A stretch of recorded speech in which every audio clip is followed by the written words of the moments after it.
সুস্থ শিশু দেখলেই মন ভালো হয়ে যায়। তারা সুস্থ সমাজের প্রতীক, তারা সমৃদ্ধ সমাজের প্রতীক।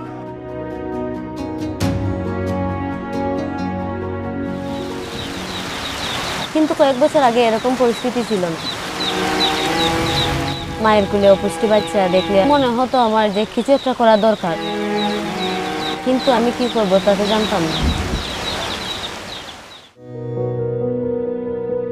কিন্তু পরিস্থিতি পাল্টে গেল যখন হেলেন কেলার ইন্টারন্যাশনালের transforming life true nutrition project আমাদের এখানে আসলো। তারা আমাকে কমিউনিটি নিউট্রিশন প্রমোটার নির্বাচন করে। এতে করে আমাদের পুষ্টি বিষয়ক জানাশোনার দিগন্ত খুলে যায়।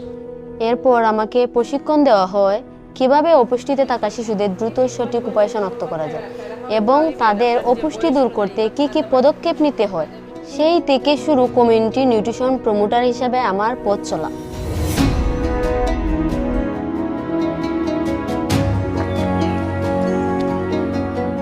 আমরা বাড়ি গিয়ে 6 থেকে 59 মাস বয়সী বাচ্চাদের এবং অন্তঃসত্ত্বা মাদের বাড়ি পরিদর্শন করি এবং টেপের দ্বারা আমরা উপরিবাহুর পরিধি নির্ণয় করে মারাত্মক তীব্র অপুষ্টি ও মাঝারি তীব্র অপুষ্টিতে ভোগা শিশুদের শনাক্ত করতে পারি। আমরা এখন কাগজের রেজিস্টারের বদলে ডিজিটাল অ্যাপে তথ্য সংরক্ষণ করি। বাচ্চার অপুষ্টি মাত্রা অনুযায়ী মাকে আমরা সঠিক পরামর্শ দেই যাতে বাচ্চা সঠিকভাবে পুষ্টি পায়। আমার শিশুটা খুব হয়েছিল বালা, মানে দুর্বল আছে। আপা মনে আমার হচ্ছে নাকি বাচ্চারা কিভাবে খাবাইতাম, কিলা ফল খাবাইতাম, কিলা সবজি খাবাইতাম, কিলা খিচুড়ি খাবাইতাম। আপা তারা দিন ফর্মুলাটা না দিতে তো আমি জানতাম না। খালি তো বুকের দুধ খাবাইলাম, ফুড়ে খাবার মনে হইলে খাবাইলাম, নাইলে নেই। নিউট্রিশন গাইডলাইন অনুযায়ী আমরা 15 জন মাকে নিয়ে উঠান বৈঠক করি। বাচ্চার 6 মাস পূর্ণ হওয়ার পরে যে বাড়তি খাবারগুলো খাওয়াতে হবে, কিভাবে খাওয়াতে হবে এবং কি কি খাওয়াতে হবে তার পরামর্শ আমরা মাকে দিই। মাছ, মাংস, কলা, ডিম, বিভিন্ন ধরনের শাকসবজি এবং বিভিন্ন ধরনের ফলমূল আছে, এগুলো খাওয়াইলে বাচ্চারা পুষ্টি ঠিক থাকবো। শুধু পরামর্শ দিয়েই শেষ না, আমরা মায়েদের হাতে কলমেও শেখাই।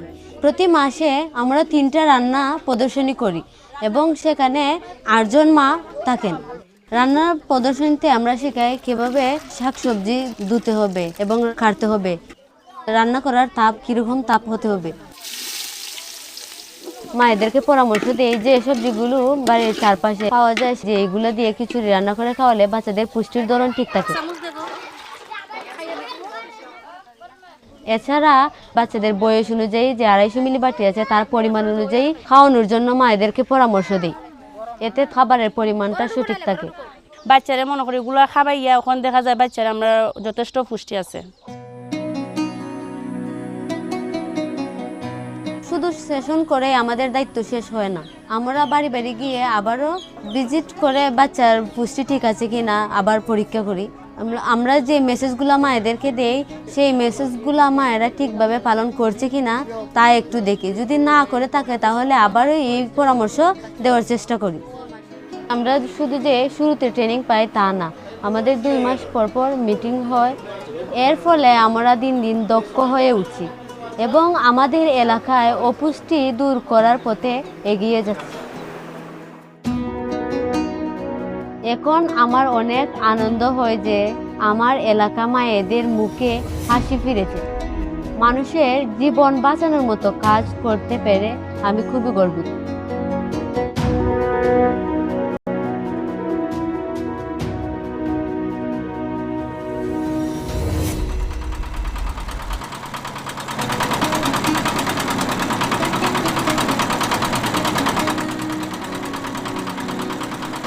আমি হ্যাপি বারোই, ট্রান্সফর্মিং লাইফ থ্রু নিউট্রিশন প্রকল্পের একজন সিএনপি। আমাদের এলাকায় অনেক অপুষ্ট বাচ্চা ছিল, আমরা এইসব বাচ্চাদের শনাক্ত করি। অনেক মায়েরা সময় দিতে চাইতো না, কিন্তু অনেকবার আসার কারণে ধীরে ধীরে আমরা তাদের আস্থা অর্জন করতে পেরেছি। কোনো বাচ্চা মারাত্মক অপুষ্ট হলে আমরা দেরি না করে তাকে সাথে সাথে কমিউনিটি ক্লিনিকে রেফার করি। ক্লিনিকে নিয়ে যাওয়ার পরে সিএসসিপি আপা আরও পরীক্ষা নিরীক্ষা করে। যদি দেখি যে গ্রাফের বাইরে চলে গেছে, লালে আছে, তখন আমরা তাকে রেফার করি উপজেলা হাসপাতালে। উপজেলা হেলথ কমপ্লেক্সে নেওয়ার পরে অভিজ্ঞ নার্স এবং ডাক্তারদের তত্ত্বাবধানে চিকিৎসা করানো হয়। এখানে যখন প্রথম একটা স্যাম বাচ্চা আসে তখন আমাদের IMCI কর্নার আছে, ওখানে চলে যায়।